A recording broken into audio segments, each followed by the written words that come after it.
All right, hello and welcome to episode 5 in our GK Icon Academy's coaches panel discussions. This topic, today is dealing with dead balls. And on our panel today, we have Jesse Goleman. Jesse is a college goalkeeper training consultant in our Pittsburgh area, and he's also the owner of Goleline, which is a strength and performance company designed specifically for goalkeepers. We have Bill Burtner, who's with us today. He is a director of coaching at a local club, and involved in those responsibilities is the director of goalkeeping. He's also on the PA West ODP goalkeeper coaching staff. And we also have Steve Rerick. Steve is a goalkeeper / assistant coach with the Slippery Rock University men's soccer program. He's also a DOC of goalkeeping at a local club. Welcome, fellas. Good to be here. How's it going? Great to be here. All right, let's get right at it. Steve, I'm going to go to you first. Talk to me about what you're looking for out of your goalkeepers when it comes to a dead ball scenario. What type of characteristics? What are you looking for them to do? Yeah, so immediately once the referee blows a whistle for that free kick, whether it's a corner, indirect free kick, regardless of the situation, the number one thing that I'm looking for out of my keeper is to be that leader that can immediately step up and really start to organize where he wants his team at. Because, the goalie has to be the coach on the field. He needs to be able to go and, really direct who's marking who, call out, Billy, go mark number 5, Joe, go mark 6. So that way everyone knows what their responsibility is straight from the get-go. Also is being that vocal leader, having a demanding presence, making sure that everyone can hear you. And also just, remaining focused. I see a lot of people switch off during specific free kick moments, and the goalie is the one that really needs to make sure everyone stays switched on, knows what their responsibility is, and make sure that there's no confusion whatsoever. All right. Jesse, what would you add anything to that? And then if not, what's your first step? Whistles blown, bang, you're on. What are you doing? Yeah, no, I think Steve's head on to just making sure everybody's marked up and you're communicating right away. But yeah, whistle blows. I think a lot of this too can happen in the training ground. I mean, for me, if it's a threatening opportunity, let's say within maybe 25 yards, whistle blows, free kick, I always want somebody to just step in front of the ball, just to kind of make them ask for 10 yards. So that way we can, get a couple more seconds or, 30 seconds just to help mark up a little bit. But, the whistle blows, the first thing is, if they're 20 some yards out, where do you want your guys to stand? Where are we holding that line? How many do you want in the wall? And I think, I skipped a step, but I think how many we want in the wall is always going to be the first priority. I think once the whistle blows, you should know right away, right? Snap of the fingers, whistles blow, 3, 4, whatever, get them in the wall. Get everyone in the wall marked up, get your line set, and then we start marking from there. But, like Steve said, that whistle blows, we're communicating right away. We don't stop until we're in a good set position. Coach Bill, give me the specific commands you're looking for your goalkeeper to say during a wall setup. First off, we want them to yell wall so that the field players recognize the fact that that's what we're going to do here. Secondly, number of players in the wall based on where the location of the kick is occurring. If it's outside on the flank, you could probably get away with 2 or maybe sometimes even 1, depending on the angle. Of course, as it gets more towards the center of the box, we're increasing the numbers in the box. Then, to Jesse's point, once we make sure that the play is stopped, that's a huge issue. I mean, we don't want to get caught with our pants down as goalkeepers, running to our near post, starting to set the wall, and they take the kick, restart quickly, and beat us with a goal. So once we have identify we need the wall, number of players in the wall, then we're going to take our anchor player, which depending on the age might be the outside player or the second player within the wall. We're communicating with that individual player. I teach my goalkeepers not to use left or right, but just to get the thumb. This way, hold, and then we're ready to go. And then the goalkeeper is going to set themselves on their ball line where they want to be based on where the wall is. All right, yeah. I think some of the things that, like Jesse, you made a good point that these are some of the things that can happen on the training ground. And to be perfectly honest with you, I don't think they happen on the training ground nearly enough as they should. And I think when they do happen, it's always a response to something that happened in a couple games before. It's never a proactive approach. And I tell goalkeepers all the time, I'm like, when it comes down to setting up a wall and corner kicks, and we're going to get into corner kicks and the specifics of locations on wall setups in a moment, but it's your responsibility.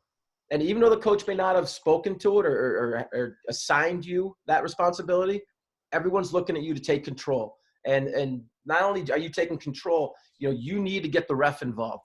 And what I mean by that is, and you probably both all alluded to it, get 10 yards. So whether that's having someone step in front of the ball and kind of wait, the ref wants to get involved. They want to show off that shiny whistle and blow the whistle and say, okay, on my command, and they're going to mark you off. Right? And I think the goalkeepers in particular need to know what's happening when the ref's doing that, because the game is stopped. And that's when you get to your post and you're aligning the wall up. And I always like to have, one person on the outside of that line from the post to the ball to kind of prevent that curve. And the older you get, obviously, the more that curve is going to come into play. But then, your number of folks that you want in that wall going and taking away that near post side. And then you're on that far side and, you're still covering the whole goal, but that wall is going to hopefully be that first, defensive setup for that near post hit.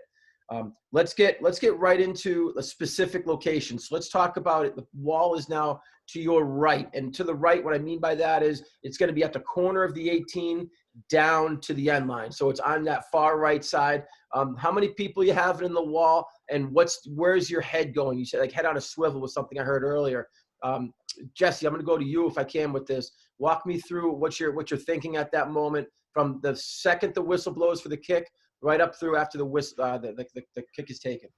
Yeah, I think from the corner of the 18 down, I would go 1 or 2.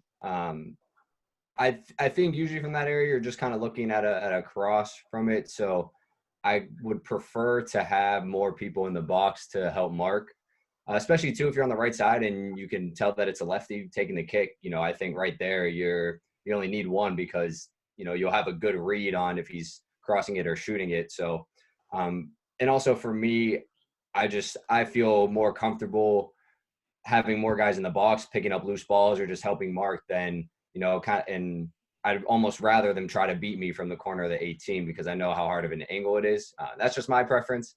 But as we get down to the corner, again, I think 1 or 2 depending on kind of where it is. But I think you're just mainly looking at a cross. So if you can cover that near post just to kind of take away the shot a little bit and play the cross, that's something that I would do, at least in my preference. And I think too, it also depends on the goalkeeper. If he's somebody that is confident in the air, or confident shot stopping, whatever it may be, I think that can also play a factor into how many we put in the wall. Bill, talk to me about the Jesse made a point about understanding what foot the person's taking that kick with, left or right, and it's on your right side. What's the importance of that? And does that impact your starting position? Absolutely. You have to be able to recognize whether that ball coming in is going to be an in-swinger or an out-swinger based on the person taking the free kick. So if the free kick is set up to my right as a goalkeeper facing out, if that player out there is a right-footed player, that ball is going to be swinging into me more along the lines of a corner kick. We have to be able to recognize that, especially as they get older, there's going to be more swerve to the ball. If it's out on the left side, left-footed player, same thing, it's going to be swerving in. The ball's going to get on us quicker. We got to be more ready for it in that scenario.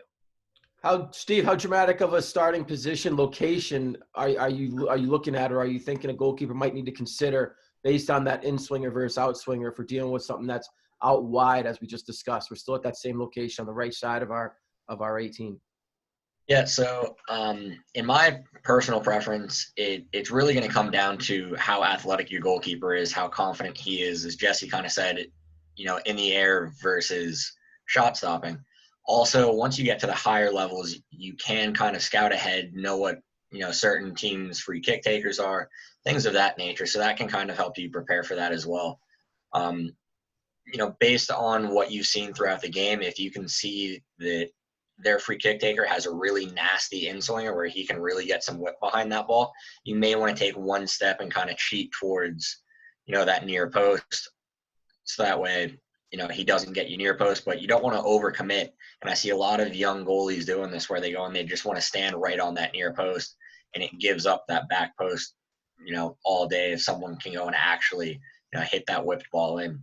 But I typically go, it's either one step kind of off center, left or right, depending on how many people you have on the wall and, what the goalie's confidence levels are. I don't want to see too dramatic of a step either way, but, making sure that they're set as that ball is being struck. So that way they can go to the left or to the right, and they're not cheating, taking those extra 2 steps as that player's running up to kick that ball, and then they get caught going to the right, and, they shoot the ball over to the left. Mm-hmm. Coach Bill, the ball's now located same side of the field, but just pushed up a little bit more. Now we're talking it's around 20, 25 yards out on that right side. How many people are in your wall? And then what's your concern regarding the distance between like a high line, holding a high line versus letting people kind of roam inside your 18? Why is it important to hold the high line in a situation like that? Well, it's going to your first question. A free kick at that area, I'm probably going to instruct my goalkeeper to put 3 in the box, 3 in the wall. As far as the distance goes, if it's beyond that range where a shooter can threaten us at that distance, more than likely now we have to play it as a lofted ball over the top of our back line. So if we can get our back line communicating and up a little bit higher, we can protect that space behind them a little bit easier with less chaos so that ball comes over the top. It's a really good coaching session to do with your back line to make sure too that they know how to play those balls and to be able to be moving as the attacking players are moving. You don't want to get caught flat-footed in a scenario like that as a defender. And also the communication from the goalkeeper at that point becomes essential.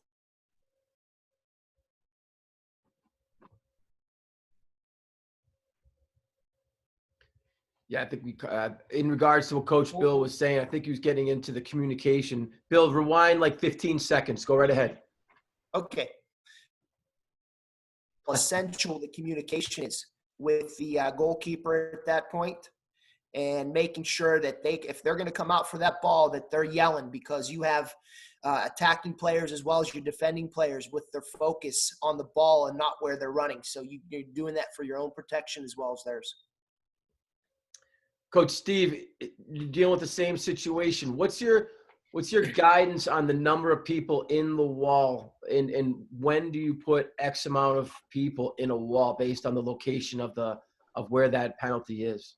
Do you have a certain guideline or a system that you speak to your goalkeepers and your back line about? Yeah, so typically, if that shot is being taken around 30 yards out or further, I have enough faith in my goalkeeper and my goalies have enough confidence in themselves to where if someone does decide to try and take a shot on goal from 30 yards out, regardless of where it is on the frame, my goalies and myself included are confident in their ability to go and make that save. So really just putting one in front, if any, depending on where that's at, to just go and maybe play a little bit of a mind game with whoever's taking the free kick. Just give them something to worry about in front of them. But then as you're kind of going in, once you hit that 25, 20-yard mark, that's when you're really going to want to start to emphasize the numbers. The closer you get to the middle, the more people you're going to want to put in. I typically never have them put any more than 5 in a wall, regardless of the location, if it's outside of the 18. So with 5 people, you can pretty much cover that half of the goal pretty handedly. Dead center, Bill, direct kick, 20 yards out. Are you putting 5 in that wall like Coach Steve said, or are you putting more in that wall? I'm probably going to stick with 5. I coach our goalkeepers. Usually, most times, that's the max that we'll put in a wall is 5. Dead center does make things a little bit interesting for the goalkeeper. I mean, if it's dead center, then you can set the wall towards either your strong side or your weak, based on where, for example, if you're a goalkeeper who feels more confident going to their left, maybe you set that wall more to take away the right half of the goal when setting up dead center. Mm-hmm. Coach Jesse, ball's now inside the 18. Let's call it around the PK spot, indirect kick. How many people are in your wall? I mean, That's a tough one. I still think like you want to put 5 or 6 kind of on one side. For me, I would also too, if you're talking right at the 12, I think a lot of times teams will just tap it and have somebody shoot it. So for me, I'm coming up and cheating with the wall or like in line with the wall. So as they touch it, I'm going forward too and just kind of coming out and spreading and trying to kind of just diving at their feet, just making a 1v1 save rather than, just kind of sitting back and letting the wall run. And maybe because that way I think you're kind of looking at a deflection if they're just running at it. So for me, I'd rather put it into my own hands and just kind of come out and take it like a 1v1 and try to make a smother save. It also, I feel like, puts more pressure on the attacker. But again, like 5 or 6 kind of taking one side from the goal. And, you could even have a couple of defenders sneak in behind you as you go too, just to try to clear it off the line. But those are always tricky situations. Absolutely right. And I think with me, I'm very defensive in these settings. And I'm more the case of, let's all hands on deck. We're dead center. We're an indirect kick. This is a crucial moment in the game. I'm not worried about my number 9 up top right now. I'm not worried about a breakout. Let's bring everyone back. If it's inside of 10 yards, so meaning you're on your goal line, I want to talk about that because I think that happens a lot in the youth game. Whether it's a pass back to the goal, the goalie picks it up, or whether it's just an indirect kick inside the box. I see a lot of kids at the academy level stressing about that and little awareness, tactical awareness to how to set that up. Coach Jesse, I'm going to stay with you. Where are you, if that's, let's say it's 7 yards out, right outside the 6, and, slight angle, let's move over to the left side of the goal now, and you're on. Like, how many people are you putting in your wall? Do you have 2 walls? What I mean by that is you have people at the front post and a few at the back post now, and how are you talking to that? What are you looking for your goalkeeper to say to your defenders? How are you looking for your defenders to line up? Yeah, I mean, I think you got to cover all the posts or you got to cover at least the closest post to it. So if you're on the left side, you got to cover that post, and then you just make your wall that way. And then, I think you do have a couple more people. Maybe if you have 5 in that first wall, maybe put 2 or 3, maybe 2 behind you, kind of covering that back post, and the other 3 kind of in just near that ball area to help mark other attackers. But I think it's kind of like a crapshoot when that happens, right as they tap it, everyone's just charging towards the ball. I would prefer for that first person to that ball and just, again, like I mentioned before, just diving at their feet or trying to do some type of K save, something just to put more pressure on them. But for me, I think it's just a crapshoot, and it's going to be the first one to the ball, and hopefully we can get there first. Yeah. Coach Steve, what are you thinking? Do you change anything up, or are you staying with what Jesse's talking about? Yeah, so I'm kind of going to stick with what Jesse's saying. I agree with a lot of the points that he's made. One adjustment that I would emphasize is having that goalkeeper, maybe try and cheat that half step, that extra step in front of the wall, so that way, like the point that Jesse was alluding to, he can be that first one that gets out in front of him. He doesn't have to worry about trying to fight through his own players to get to that ball. And then his field players can kind of close down the space behind him. No, I think Jesse hit the nail right on the head with that one. Coach Bill, let's go to corner kicks. What are you looking for from a setup perspective? Do you have a specific style? Do you speak to your goalkeepers about what they're comfortable with? Meaning people on the post, zone versus man. What's your strategy with that? It's interesting because when it comes to corner kicks, I see more variation in philosophy amongst coaches than any of the other set positions. Me personally, with the older group, I kind of leave it up to my goalkeepers. If they feel more confident and comfortable with having someone on the front post or on the back post, that's fine. My personal coaching philosophy when I'm coaching the older teams, I like to usually defend more in a zonal, where I'll put my stronger defenders out on the 6, the front post and the back post. And then that way, not having players on the post affords our goalkeeper a lot of benefit for those second ball scenarios. If you can go ahead and get a quick clearance and trap an attacking player behind those defenders, and then they're on an offside position.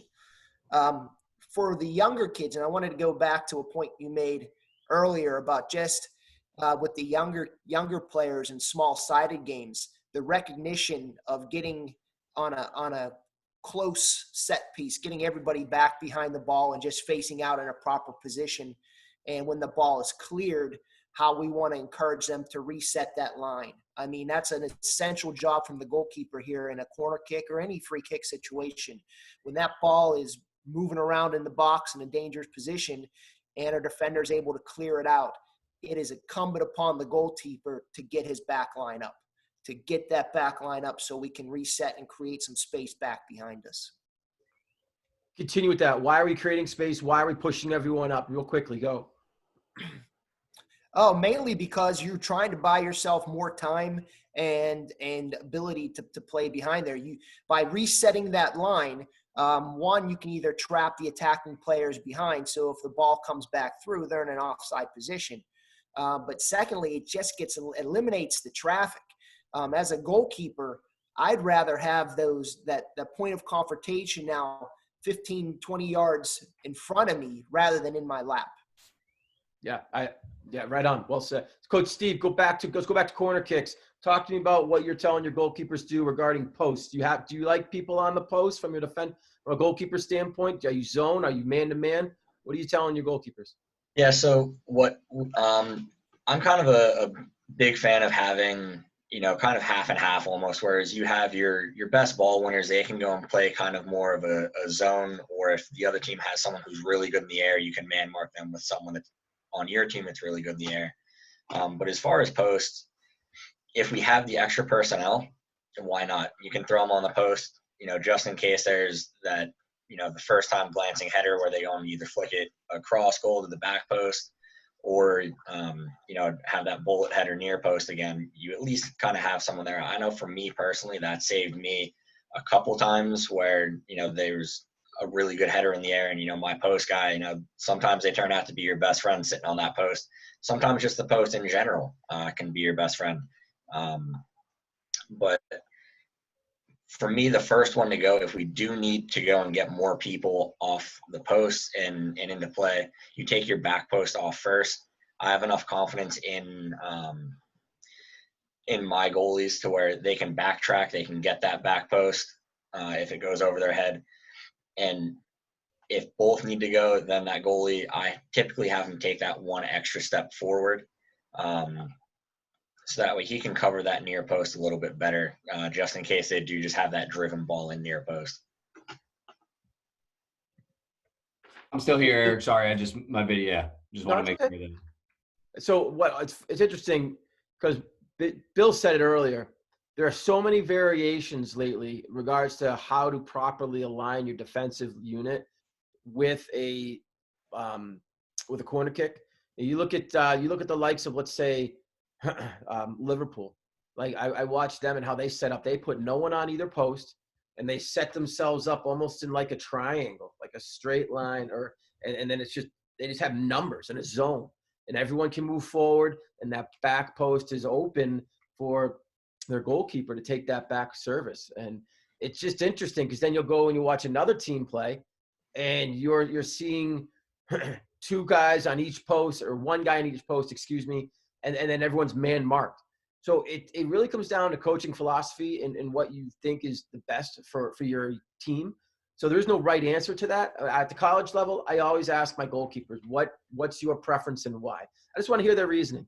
I'm not going to, they don't have all the say, they don't. But at the same time, I want their inputs. I want them comfortable. And if they can be comfortable with what they're doing and how they're aligning and setting up, well, then I think we're okay. I personally like to have people on the back post. Again, it's especially in the ages of like 12 to like 16. I feel that in that age group, balls are thumped into the box at a much more frequent rate on a corner kick than in the other age groups. The younger age groups, they probably can't reach the goal truthfully with their service. So you might see them, playing a little bit shorter balls or balls on the ground. And then once you get to the 17, 18, you're a little bit more, they look to play a little shorter ball every once in a while, right? But that 12 to 15-year age group, they're just dumping that ball in there. And one of the things I always speak to my goalkeepers is the instant communication after a ball has been served or after a corner kick has been taken. Coach Bill, what do you say to your goalkeepers about the immediate communication when a ball has been put into the box off a corner kick? 2 commands. It's either keeper or away. If that ball is in R6, if it's served there, you have to take command, and it's essential. You have to give some type of communication. Being silent, I tell my older goalkeepers, is not an option on those corner kicks. If usually it's the 6-yard line that I'm using as the reference, anything there or in is the goalkeeper's responsibility. Anything outside of that, you're giving an away command and making sure you're resetting so you're on your ball line to be able to deal with a potential shot. I wanted to go back to, Eric, with something you were talking about with the various age groups. With the academy level, you're right. I mean, at that age, they're not even allowed to head the ball. So why are we going to try to get them to serve corner kicks in the box? At that point, they should be looking for more of a possession defense, a short ball. And then whenever they get up to that intermediate group, the U12, the U13 age range, making sure if you're going to put players on your front or back post, make sure they're positioned correctly. How many times do you see kids, if they're told to go defend the front post, they're facing out? They're not. The idea with putting players on the post is to make your goal behind you smaller. So that's something too that it's, I think, a coaching point that gets lost a little bit with our field players on how you need to defend a corner kick if you are placed on a post. Steve, continue with what Coach Bill was just talking about. How do you, if you have people on both posts, what are you telling them is their responsibility and how are they positioned? Yeah, so if I have people on both posts, their main job is to stay on that post until that ball gets cleared out. I don't want them an arm's length away from the post where there's that big, body space between them and the post. I want them on that post. I want them hugging that post. So that way, if that ball does get played to them, their hand can be behind their back and then it's just body post. There's not that gap that ball can squeeze in between. But then once that ball is cleared, that first time, I want them stepping up with everybody else, much to the point that Bill was talking about earlier of creating that space in behind. If they stay on that post, then there is no offside if they thump that ball right back in. They need to be able to get up quickly, and they need to be able to get back up with that line the second they see that ball's cleared. So that way it affords that space in between. It gives the goalie that extra bit of time. So that way, he can reset and then kind of go from there. I always tell my field players, if you're at the near post, to Coach Steve's point, let's say we're facing here and the post is on my right, you're literally around holding that post with so the post is behind me, but nothing gets between you, nothing. And then as that ball is served, I always tell them, face the ball with your hips. So as that ball is served, they're almost rotating on the post and almost coming, instead of facing the ball in the corner, now they're in the goal almost. Sometimes their hips facing the ball because it's easier to go to a ball to one touch it out when you're facing straight at it. Now with the back post, I have a different strategy than what you just mentioned. I like my back post person, when it starts, again, to be facing the corner that it's being taken from. So there, if it's out here and my near post is, I'm going to be almost standing in the goal. And the reason that person on the back post is standing in the goal, holding the post here, and the field's that way, because I can now see, I have a clear line to see when that ball's getting struck because I'm looking through the goal. No one's in the goal. Goalkeeper's off the line, maybe a yard, maybe 2. The near post is on the post going out. I'm looking directly through the side net of the near post, looking at when the ball struck. Now, when that ball is struck, same advice. Follow the ball with your hips. So I'm starting in the goal, but as that ball is coming into the box, I'm rotating and my hips are always facing the ball. You're going to be on that line facing out when that ball is inside the 6. And because the more you can see, the more you get the visual cue as to when it's coming. What is a right in swinger? Is it an out swinger? Because if it's an in swinger, that ball's could come back post you, and you gotta defend that if the goalkeeper's yelling away and it goes over their head. So that's my strategy on the 2 posts. I think that they always should be there. I really do. I'm a little over defensive, a little old school on that one. I'm okay with that too, because again, if they're just dumping the ball in the box, you want all hands on deck. That's a critical moment. Ball's gonna get put inside your 18 dead center. Just seems like a crucial moment of a game, especially at a younger age group. The other thing Steve mentioned was in regards to when they push up. I make them stay on the post until the goalkeeper commands post out. I mean, they're screaming it, post out, because sometimes the ball will get played in, ball's bouncing around. I don't want them leaving. You know what I mean? Because I'll just sometimes a ball will just be played out to a post, and I know they're there, and I can trust they're there. They can one touch it out if I can't get it. So they need to stay there, and the goalkeeper needs to know that they're there. Because I've had a goal scored on me where a ball comes put in the box, my near post creeped out, and that little header, soft header to that near post, and I'm thinking my guy's still on the post. I kind of let it go, and it just slowly goes into the corner, and it was a very frustrating. Never happened again, but at the same time, it did happen. So I think that communication, that understanding as to how to set up, when to set up, and when to get out and push everyone out, to Coach Bill's point about keeping that high line and getting people out to reset, is important. And I think goalkeepers need to take that responsibility very seriously, because I don't feel it's coached enough about that responsibility. And I also think that coaches have a good idea, or it's a good time to also talk to the team. You need to listen, and you need to almost give that goalkeeper the responsibility in front of a team during a training session. Everyone, here's the person you're listening to. And I think when that's said, it goes a long way with the organization of your corner kicks, and in addition to corner kicks, set pieces, as we've already talked about. I want to get into penalties. Bill, what's your philosophy on penalties at the younger age groups than on? And then as you get older, do you change your philosophy around how goalkeepers deal with penalties? This is one area I don't change philosophy. I'm starting to tell my kids as young as U9 and U10, the mental aspect of a penalty kick. All the pressures on the striker. You show confidence from the minute that they award that penalty to the minute it's either in your goal, you make the save, or it's over the crossbar because they just piked it. I have a coaching friend. She coached at a Division I, or she played goalkeeper for a Division I college. Her claim to fame is she was 8 for 8 in her college career stopping penalty shots. Either because most of the times because she just psyched out the striker. From the minute that penalty is awarded, the pressure's all on the striker. I can't stress that enough. I think it's an 80%, or at least high 70% conversion rate on penalty kicks, PKs. So if they're expected to make it, if you're putting some additional pressure on them by exuding confidence, it's only going to get into their head more. Jesse, as a goalkeeper, we have like 3 minutes, so we're going to go pretty quickly here. So be brief. Jesse, what mind games do you play? What are the first thing you're looking at as a goalkeeper when a penalty is assigned? Are you looking at the opposition? Are you looking at their eyes? Are you watching their approach to the ball when they're shooting? Do you go for that little stroll, fix your gloves, tie your shoes? What are you doing?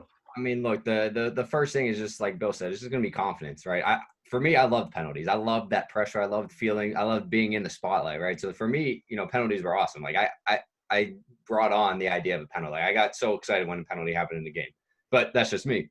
Now, I think the approach will say a lot. I think the hips will say a lot, but I think you can start to tell, at least at the younger levels. At the older levels, it gets a little more complicated, but if they kind of have an arcing run, they might turn their hips at the last second to go across their body. If they're running more straight onto the ball, then, you could see if their hips, if they're going to open up at the last second. So it all just depends. And another thing that helped me a lot too was training. Every I don't know how many teams do this, but every practice before a match, our whole team took penalties. So, twice a week, I'm getting maybe 10 to 15 penalties. And they're the same guys, but it helped them too, because then they got to switch up their penalties. So it was just practice. And, the more I did it, the better I got at it. Cool. We're going to get right in the wrap up. Steve, if you want to include stuff on penalties in your wrap up, I want you to do so, please. But we all have 30 seconds to conclude. Steve, I'm going to start with you. Yeah. So as far as penalties go, I think those two guys covered it. But one of the big topics on these set pieces is making sure that you read that ball flight as it's coming in before you make that judgment. A lot of times you see the keeper away because they think they can get to it because they want to go out and try and claim it before they actually see where that ball flight's going or anything like that. So you want to make that decision first and then move after. That's one thing that I always stress with my keepers, is make sure that if you do call keeper, you have to get there. That's rule number one. If you're calling keeper, you have to get there. And then if you call away, then you back off onto your line and you set for that shot and rely on your defenders to go and get that ball out for you. Yeah, I think a lot of people, when they say away, they stay there in that no man's land. They're not back setting to that line to get the most out of their movements. That's a great point. Go, Jesse, 20 seconds. Go. Yeah, just touching on what Steve said. Whether your decision is keeper or away, just stick with it. I will just touch a little bit on Steve. Just if I'm saying keeper, maybe you don't have to get there, but at least just be confident. And you called keeper, you're going for it. I think our coaches should tell our backs, even if he's sitting keeper, playing like he's going to miss it, just so they're ready and they're not standing still with feet in concrete. Fair. Coach Bill. The point I just want to make in closing is to the coaches. Coaches should be practicing set pieces in their training sessions. The point Eric made earlier about usually it is coached after a negative result is so true. And it's required because you need to have the goalkeeper and the rest of the team involved. You need to have the back line. You need to have the midfielders. And who do you want in the wall? What specific players? You don't want to put your best center back in a wall. You usually want them to be free to be able to cover. So that stuff is essential to be coached within training sessions. I love that. I really do, especially at the younger ages. And I know coaches don't want to waste time coaching this topic, especially at the academy level when it's all technical. We're not at the tactical piece yet. It's always a part of the game. It's always going to happen, especially at the younger ages. And the more you can get into the communication, be specific, wall 5. That means wall, give me 5 guys, right? And then left, right. I love the pointing and the visual gestures. That's fantastic. And be loud because everyone needs to listen to you. Once that wall's set up, then start scanning the field, looking for specific marks or that specific zone coverage. And you'll be fine. And also when that's out there, keep that high line so you have space to come out and take that cross. But guys, well done. Everyone else, I'll see you all in the next episode. Boys, thanks for your time today. Appreciate it, fellas. Thank you. Thanks.